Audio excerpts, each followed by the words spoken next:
Hello friends, hi everyone, welcome back to my YouTube channel study point with Ruchi. I hope आप सब safe होंगे। तो चलिए शुरू करते हैं आज के इस वीडियो को। आज के इस वीडियो में साइंस के ऐसे टॉप 40 क्वेश्चंस आपको मिलने वाले हैं जो कि बहुत ही इंपॉर्टेंट क्वेश्चंस हैं। तो फ्रेंड्स, इसीलिए मैंने ये टॉप 40 क्वेश्चंस लिए जो एग्जाम्स में बार बार रिपीट हो रहे हैं, बार बार पूछे जा रहे हैं। आप ये क्वेश्चंस देखेंगे तो आपको खुद भी रियलाइज़ होगा, जो लोग एग्जाम्स दे चुके हैं, कि हाँ, ये क्वेश्चंस बार बार रिपीट होते हैं। और जिनको नहीं आते हो वो उसको देखकर इनको एक दो बार ये याद करेंगे तो उन्हें अच्छे से ये क्वेश्चंस याद हो जाएंगे। तो चलिए देर ना करते हुए, ये टॉप 40 हैं, मैं फटाफट आपको बताऊंगी, आपका टाइम कम लेते हुए कम समय में जल्दी क्वेश्चंस देखे जाएंगे। ताम्र एवं टीन के मिश्र धातु को क्या कहते हैं? पीतल, ड्यूरालुमिन, कांसा या सोल्डर? तो ताम्र और टीन के मिश्र धातु को कहते हैं कांसा। जो कांसा एक धातु होती है वो ताम्र और टीन का मिश्र धातु होती है। कौन सा अधातु कमरे के ताप पर द्रव होता है? पारा, एल्यूमिनियम, ब्रोमीन या तांबा? पारा, एल्यूमिनियम, ब्रोमीन या तांबा? तो ये होता है ब्रोमीन। अगला क्वेश्चन, सीसा और टीन की मिश्र धातु को कहते हैं स्टील, उपधातु, गन मेटल, सोल्डर? इसको कहते हैं सोल्डर। सीसा और टीन की जो मिश्र धातु होती है वो होती है सोल्डर। कार्बन का कौन सा अपरूप अधिक कठोर होता है? ग्रेफाइट, हीरा, कोयला, काजल? होता है हीरा। कार्बन का जो अपरूप है हीरा, वो बहुत कठोर होता है। अगला प्रश्न है, कॉपर को वायु में जलाने पर कौन सा यौगिक बनता है? Copper hydroxide, copper hydride, copper oxide या कुछ नहीं? तो ये बनता है कॉपर ऑक्साइड। कॉपर को जब हवा में हम जलाते हैं, वायु में जलाते हैं, तो यौगिक जो बनता है कॉपर ऑक्साइड। सिलिका क्या है? उपधातु है, धातु है, अधातु है या इनमें से कुछ भी नहीं है? तो ये है उपधातु। सिलिका एक उपधातु है। धातुओं को पीटकर पत्थर बनाना आसान है। यह धातु के किस गुणद को बतलाता है? कठोरता, आधारवर्ध्यता, चालकता, सक्रियता? ये बताता है आघातवर्ध्यता को। अगर किसी मिश्र धातु में एक धातु पारद है तो इसे क्या कहते हैं? पारद मिश्र धातु, आयरन मिश्र धातु, अमलगम, जिंक मिश्र धातु? तो इसको कहते हैं अमलगम। लोहे पर भाप की अभिक्रिया से कौन सा गैस उत्पन्न होता है? Hydrogen gas, oxygen gas, ammonia gas, nitrogen gas? तो ये होता है हाइड्रोजन गैस। निम्न में से कौन सा गुण कार्बनिक यौगिकों में प्रायः नहीं होता है? जल में विलेयता, निम्न द्रवणांक या ज्वलनशीलता या सभी? तो ये होता है जल में विलेयता।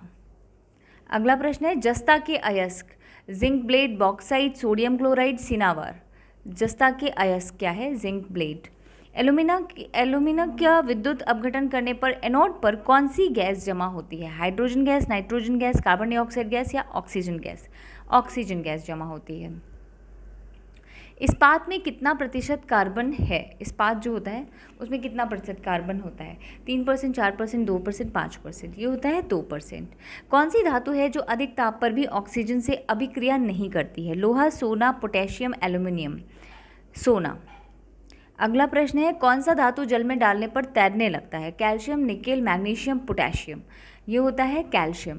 कैल्शियम को जब हम जल में डालते हैं पानी में तो वो तैरने लगता है। एक धातु के टुकड़े से पतले तार खींचे जा सकते हैं। यह धातु के किस गुणधर्म के लिए उत्तरदायी है? तन्यता, कठोरता, आघातवर्ध्यता, चालकता? तन्यता पर। इनमें से कौन सी अधातु चमकीला है? Carbon, iodine, sulphur, bromine?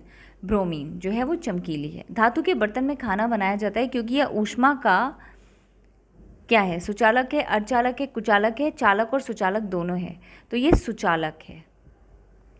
अगला प्रश्न है, कौन सी धातु जल के साथ अभिक्रिया करती है? सोना, पोटेशियम, सिल्वर या लेड? तो पोटेशियम।